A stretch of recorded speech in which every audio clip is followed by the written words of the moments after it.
All right, today we're going to be finishing our Yayoi Kusama inspired pumpkins. And the first thing that you're going to get when you get back your artwork is you're going to find a background piece of paper. And now I have several different varieties of colors, so just pick the color that you want and bring it back to your desk. And at the very bottom right corner of your paper, you're going to very nice and neatly write your name. I'm just going to put Miss C.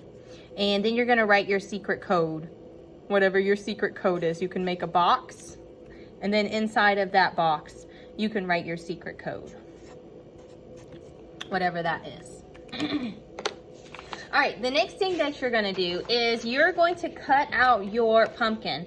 And as you can see, last week when we applied the tissue paper and let the tissue paper bleed onto our pumpkin, it has created this tie-dye-like effect because the certain tissue paper that we used, when it gets wet, those colors start to bleed from it. So when you get yours back, it might look something like this. And now we just need to cut out all of the excess around our pumpkin. Try to carefully cut out along the outer edges where you used your Sharpie.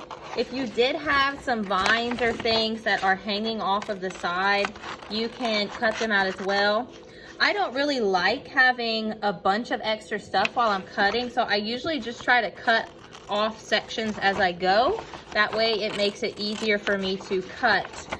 I'm also using my left hand here, and that is going to help me turn the paper, and it is going to make it easier for me to cut as well. So both hands are helping to cut out this pumpkin. You guys are big bad fourth graders. You should know how to cut out things. All right, this will get thrown in a trash can. And then you are going to flip it over on the back, and you're going to use a glue stick and add glue to your pumpkin all the way around. Flip it over and give it a nice massage. All right, next we're gonna add some flowers around our pumpkin because Yayoi was inspired by nature and things that she saw around her growing up. So we're gonna add in some flowers and some more dots. You can do that by using Sharpie and oil pastel. So we're gonna actually use both. If you want to make some of your flowers with Sharpie, feel free to do so. I like to start with a circle and then add the petals around that circle. You can also do this with oil pastel. So if you use a black oil pastel, I love oil pastels because the colors are just so vibrant. And no matter what background color you have, they're really gonna stand out.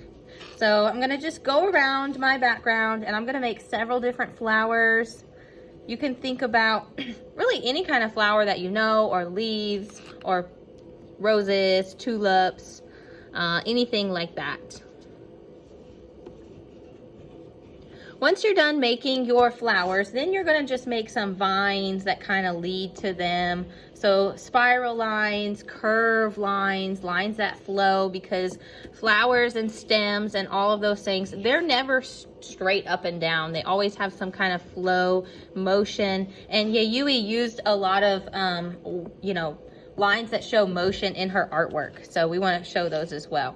You can use different oil pastels. If you would rather want to use a green for your leaves and your stems and all of those things, then you can do so, or you can use black, whatever color you like. And then you can add things like leaves and color them in.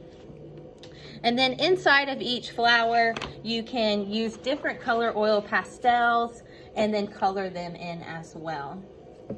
Up on the screen, I'm going to show you guys what your finished product should look like. Along with your flowers, you can also add a variety of different dots using different colors of oil pastels as well, just filling in that space with a bunch of different items or objects or flowers or things we might see in nature.